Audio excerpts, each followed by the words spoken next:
अडानी 16 सितंबर 2022 को यह कद था, दूसरे नंबर पर थे। 24 जनवरी रिपोर्ट आने के बाद तीसरे नंबर पर आ गए। 27 जनवरी 7वें नंबर पर आ गए। 1 फरवरी रईसों में 15वें नंबर पर आ गए।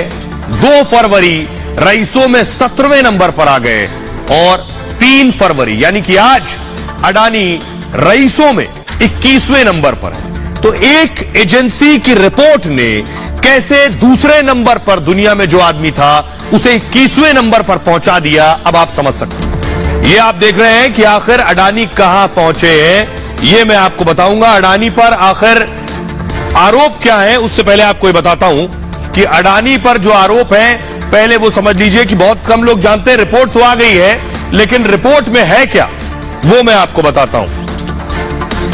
अडानी पर दरअसल आरोप यह है कि अडानी ग्रुप ने शेयर मार्केट में हेराफेरी की है, यह आरोप है। हेरफेर कर अपने शेयरों की कीमत बढ़वाई है। मॉरिशस और दूसरे देश की कंपनियों में पैसे लगाए, बाद में इन्हीं कंपनियों से ने अडानी से शेयर खरीदे। विदेशी कंपनी के शेयर खरीदने से अडानी पर भरोसा बढ़ गया। इससे अडानी के शेयरों की कीमतें बढ़ गई। मतलब फर्जी कंपनियां बनाकर शेयरों की कीमत बढ़वाई है। अडानी ग्रुप पर 2.20 लाख करोड़ से ज्यादा का कर्ज है। अडानी ग्रुप ने हैसियत से ज्यादा कर्ज ले रखा है, यह आरोप है। कई कंपनियों ने शेयर गिरवी रखकर कर्ज लिया है।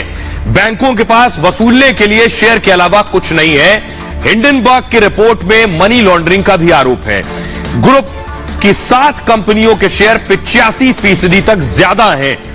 ये जो हिंडन रिसर्च एजेंसी जो है उसकी रिपोर्ट में ये आरोप लगाए गए। इन आरोप लगाए जाने के बाद आपको बताऊं कि आखिर अडानी कैसे टॉप से नीचे गिरे हैं, वो देखिए जरा। ये आप देख रहे हैं, तो बताने जा रहा हूं अडानी पर कौन सी बड़ी बड़ी एजेंसियों ने अभी भी यकीन जताया है। देखिए जरा, अडानी की रेटिंग पर फिलहाल कोई असर नहीं हुआ है। 8 कंपनियों की फिच रेटिंग मिली है। अडानी ग्रुप के कैश फ्लो पर असर नहीं है। अडानी को लेकर हालात पर फिच की नजर है। अडानी की रेटिंग्स पर तुरंत कोई असर नहीं हुआ है। फिच रेटिंग्स दुनिया की बड़ी क्रेडिट रेटिंग एजेंसी है, अमेरिका की एक क्रेडिट रेटिंग एजेंसी है। मूडीज की बात कर रहा हूं, अडानी की कंपनियों पर फिलहाल असर नहीं है, मूडी का कहना है। अडानी की 3 कंपनियों को मूडीज की रेटिंग है। कंपनियों की वित्तीय मजबूती का आकलन कर रहे हैं। उन्होंने कहा है निवेश के लिए पूंजी जुटाने की क्षमता कुछ कम होगी, स्थिति सुधरने में कुछ वक्त लग सकता है, 1-2 साल का वक्त मूडीज मान रहे हैं। मूडीज भी दुनिया की बड़ी क्रेडिट रेटिंग एजेंसी है। मूडीज भी अमेरिका की क्रेडिट रेटिंग एजेंसी है, यानी अमेरिका की 2 एजेंसीज अभी भी भरोसा जता रही हैं। लेकिन देश में विरोधियों को मुद्दा मिल गया है, क्योंकि कोई मुद्दा था नहीं। सुनिए जरा क्या कह रहे हैं। जेपीसी की मांग है अमृतकाल का महाघोटाला तो सामने आया है, खास करके एलआईसी और स्टेट बैंक ऑफ इंडिया में जो लोगों का पैसा है उसके बारे में बहुत चिंता है लोगों को। देखिए, अगर कोई प्रॉब्लम नहीं, कुछ गलत हुआ नहीं, तो क्या दिक्कत है। और आप इतिहास देख लीजिए इस पार्लियामेंट का, जब हम पावर में थे, कांग्रेस पार्टी पावर में थी, ऑपोजिशन में थे, ऐसे मुद्दों पे मांग करते थे और जेपीसी का गठन होता था। अगर कोई चोरी नहीं हुई, गलत नहीं हुआ, आपके दोस्त का सब चंगा सी, तो जेपीसी करने दो ना, क्या दिक्कत है। तो ये ऐसा इशू है भी नहीं, बीएससी तय कर देगी।